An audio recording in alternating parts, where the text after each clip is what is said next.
Amakuru mashya. Perezida Neva yongeye gutungura isi yose, ibihugu bya Afrika biramusebya. Ese mwari muzi ko umuryango w'ubumwe bwa Afrika, African Union, uri kugaragara nk'utegekwa n'amategeko y'agahato? Tekereza nawe, perezida umaze amezi atageze no kuri 2 ahawe inkoni y'ubushumba, agakora ikosa rya diplomasi rikabije cyane ku buryo ibihugu 20 byose byahagurukiye rimwe bakamubwira bati oya, ibi ntabwo tubyemeye. Muri aka kanya rero tukaba tugiye kuvuga ku ishyano ryaguye mu ijoro ryakeye, aho perezida w'u Burundi Evariste Ndayishimiye uyoboye umuryango w'ubumwe bwa Afrika yashatse gukoresha igitugu mu gushyigikira Macky Sall ku mwanya w'umunyamabanga mukuru w'umuryango w'abibumbye. Ni gute umuntu umwe afata icyemezo kingana gutya atagishije inama abandi bakuru b'ibihugu? Ubusisura ya Afrika isigaye imeze ite ku rwego mpuzamahanga? Kubizwane natwe muri iyi minota nkubwire byose uko byagenze kuva ku rwandiko rw'ibanga rwo muri Werurwe kugeza ku gihombo gikomeye cya diplomasi twabonye uyu munsi. Kana subscribe niba utarabikora ubundi tutangire. Reka tubanze dusubire inyuma gato kugira ngo buri wese udukurikiye abashe kumva neza ibintu uko bihagaze. Mu rwego rwa diplomasi mpuzamahanga, iyo umugabane wa Afrika ugiye gutanga umukandida ku mwanya ukomeye nk'umunyamabanga mukuru w'umuryango w'abibumbye UN Secretary General, bisaba ubwumvikane busesuye, bisaba ko abakora ibihugu byose bya Afrika bicara bakabijyaho inama bakemeza umuntu umwe uzabahagararira kandi bose bashyigikiye. Rero Perezida Evariste Ndayishimiye w'u Burundi niwe uherutse gutorerwa kuyobora umuryango w'ubumwe bwa Afrika EU. Ni inshingano ikomeye cyane, ariko rero nk'uko byatangajwe na Minisitiri w'Ububanyi n'Amahanga w'u Rwanda Ambasaderi Olivier Jean Patrick Nduhungirehe mu butumwa burebure kandi bukomeye yanyujije ku rubuga rwa X, uyu muyobozi mushya wa Afrika asa n'uwibagiwe cyangwa wirengagije amategeko shingiro yose agenga uyu muryango. Minisitiri Nduhungirehe yagize ati, ibyabaye uyu munsi mu muryango w'ubumwe bwa Afrika n'urwibutso rukomeye rw'uko imiyoborere ifite agaciro gakomeye. Ntibyumvikana ukuntu umuryango w'umugabane wose ushobora kwanduzwa isura cyangwa ugashorwa mu bibazo by'ingutu n'umuyobozi wawo mukuru wari umaze ndetse amezi atageze no kuri 2 muri uwo mwanya. Ibi ni amagambo akomeye cyane kandi bivuze ko ikosa ryakozwe atari ryo koroshywa na gato. Ariko se iki kibazo gishingiye kuki?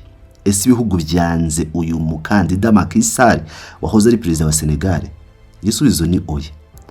Minisitiri Nduhungirehe yabishyize ahabona avuga ko ibihugu 20 bya Afrika byanze iki cyemezo bitabikoze kubera ko banga Macky Sall nk'umuntu, ahubwo babikoze kugira ngo bamagane inzira y'uburyo bw'akajagari n'amategeko mabi byakoreshejwe na Perezida Evariste Ndayishimiye. Byari ukumvisha uyu muyobozi ko yisha amategeko yose agenga gutanga abakandida abanyafrika mu nzego mpuzamahanga cyangwa abakandida bahagarariye umugabane wa Afrika ku nzego mpuzamahanga nk'umuryango w'abibumbye bari batanze umukandida, ubwo ndavuga General Neva. Reka noneho tubahishurire ukuntu iri kosa ryatangiye.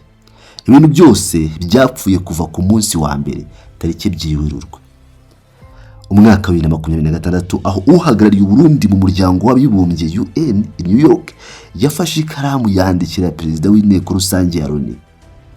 Muri iyo baruwa yagize ati, guverinoma yanjye ari nayoboye umuryango w'ubumwe bwa Afrika muri iki gihe itanze nyakubahwa Macky Sall wahoze ari perezida wa Repubulika ya Senegal nk'umukandida ku mwanya w'umunyamabanga mukuru w'umuryango w'abibumbye.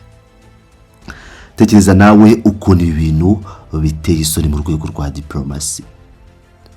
Gutanga umukandida wa Afrika byatunguye abandi bakuru b'ibihugu na za guverinoma bose muri Afrika.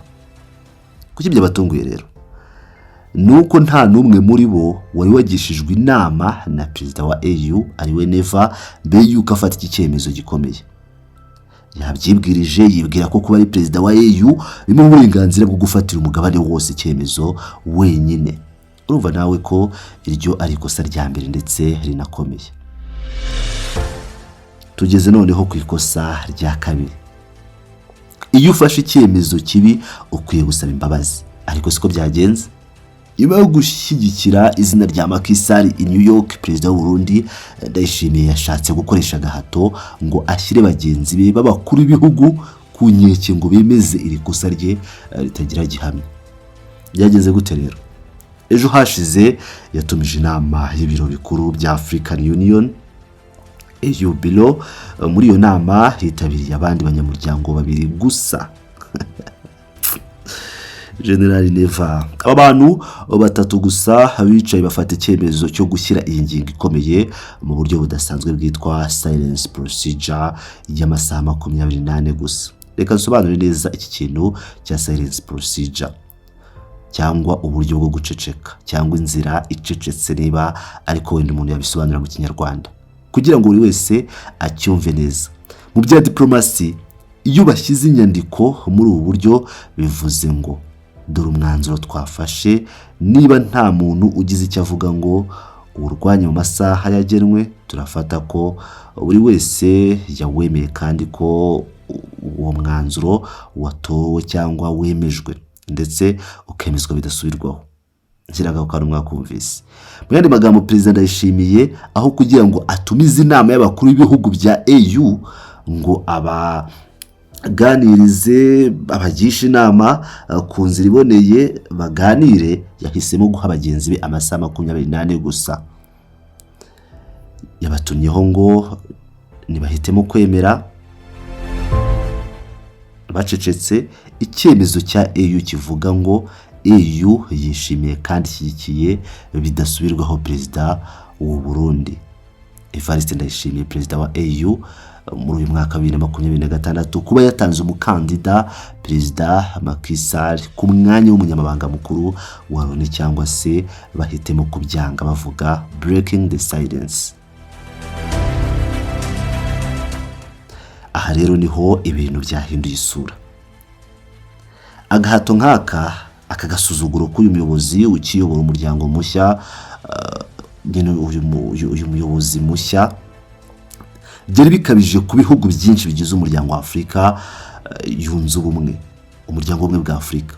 Ntabwo bari kwemera igitugu nk'iki cyaturutse ku muntu ufite inshingano zo kubahuza atari ukubategeka. Bakoze iki rero? Baba kuri bihugu bahisemo kuvuga cyangwa breaking silence.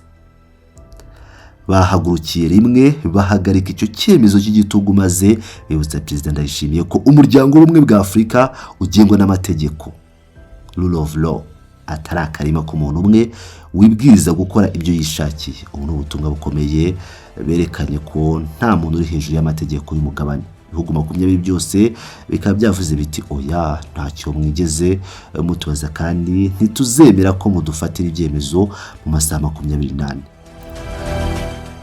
Kugira ngo mwumve ko ibi atari amagambo gusa, twabonye inyandiko y'ubutumwa bwa diplomasi yavuye muri komisiyo y'umuryango w'ubumwe bwa Afurika ya Addis Ababa. Inyandiko ifite nimero CCPOSCA n'ibindi byinshi, hagahera 26, yasohotse uyu munsi ku itariki 27/2026, yandikiwe Minisiteri y'Ububanyi n'Amahanga ya Ethiopia n'abahagarariye ibihugu byabo mu muryango w'ubumwe bwa Afurika. Inyandiko igira iti, reka nyibasomere mu Kinyarwanda cyumvikana. Komisiyo yifuza kumenyesha Minisiteri y'abahagarariye ibihugu byabo ko kugeza ku gusoza akazi uyu munsi tariki 27/2026 ari nacyo gihe ntarengwa cyari cyahawe uburyo bwo guceceka silence procedure. Ngira ngo mwakumvise neza uburyo ikorwa, no kuba yagombaga kwemeza ikintu mu gihe batagira icyo bavuga bakaba byemeye. Iyi silence procedure ibihugu binyamuryango 20 byavuguruje, broken the silence, no kuvuga ngo ntibyahisemo guceceka, byavuguruje iyemezwa ry'uyu mwanzuro. Bityo rero umwanzuro wari wakwijwe wemeza umukandida ku mwanya w'umunyamabanga mukuru wa Loni nyakubahwa Macky Sall wahoze ari perezida wa Senegal ntabwo wemewe. Ibi nibyo bita ibimenyetso simusiga. Icyemezo cy'agahato cyateshwa agaciro mu maso y'isi yose. mu gusoza iyi nkuru rero nk'uko Minisitiri Nduhungirehe yabyerekanye mu magambo ye ya nyuma, harimo igihombo gikomeye. Yagize ati kubw'amahirwe make kwangirika kw'isura kwamaze kuba cyangwa kwamaze kugaragara. Isura ya Afurika yamaze kugaragara mu maso y'amahanga, yamaze kwangirika. Bivuze iki rero? Bivuze ko inzego z'ububanyi n'amahanga z'ibindi bihugu nka Leta Zunze Ubumwe za Amerika, Uburayi na Aziya ubu bari kwibaza bati ese umuryango w'ubumwe bwa Afurika ni umuryango ufite gahunda cyangwa n'urwego rudafite umurongo rukoreramo amakosa akabije angana gutya? Ibi bishyira umugabane wacu mu isura mbi cyane itari inakenewe cyane muri ibi. Nyamara hari isomo rikomeye ryo kwigira muri uyu mwanda. Nduhungirehe yavuze ko yizeye ko iki kibazo kizabera isomo rikomeye Abanyafurika ku byerekeranye ishyirwaho ry'abayobozi ba AU mu bihe biri imbere. Bivuze ko ubutaha mbere yo guha umuntu inkoni y'ubushyo cyangwa y'ubushumba, umugabane wa Afurika ukwiye kujya ureba ubushobozi, ubunararibonye bwa diplomasi n'ubwenge bwo gukorana n'abandi, atari ugukoresha igitugu n'agahato. Muri make ibyabaye uyu munsi ni amateka akomeye. Perezida Ndayishimiye Evariste akaba akubititse mu bya diplomasi, kandi biragaragara ko atazibagirwa iri somo ibihugu 20 bimuhaye, kuko bimweretse ko batazigera bemera agasuzuguro cyangwa ngo baceceke ku byemezo byafashwe mu buryo bunyuranyije n'amategeko. Nshuti bakunzi bacu rero, mwakoze cyane kudukurikira muri aya makuru. Twakwita ko harimo n'ubusesenguzi bujyanye n'ibyakorewe muri uyu muryango wa Afurika, byakozwe na Perezida Evariste Ndayishimiye, perezida wa AU. Ese wowe urabona ute iri kosa ryakozwe n'uyu muyobozi? Urabona ibihugu 20 byakoze neza kumuhagarika cyangwa byari kureka ibyo yatangiye akabikora? Mutanga ibitekerezo byanyu hasi, hagenewe gutanga ibitekerezo muri comments hasi, ubundi dukomeze tuganire twungurana ibitekerezo ku bijyanye n'iyi nkuru ya Perezida dukunda cyane Evariste Ndayishimiye, perezida w'igihugu cyiza cy'u Burundi, igihugu kiri mu mutima wa Afurika, agahugu kinyegeje mutima wa Afurika, Edeni ya Afurika. Byabaye muri Edeni ya Afurika, perezida wa Edeni ya Afurika, ni Edeni ya Afurika cyangwa ni y'isi? Edeni y'isi nk'uko byivugirwa na perezida w'u Burundi. Ndabakunda cyane, muri ab'agaciro.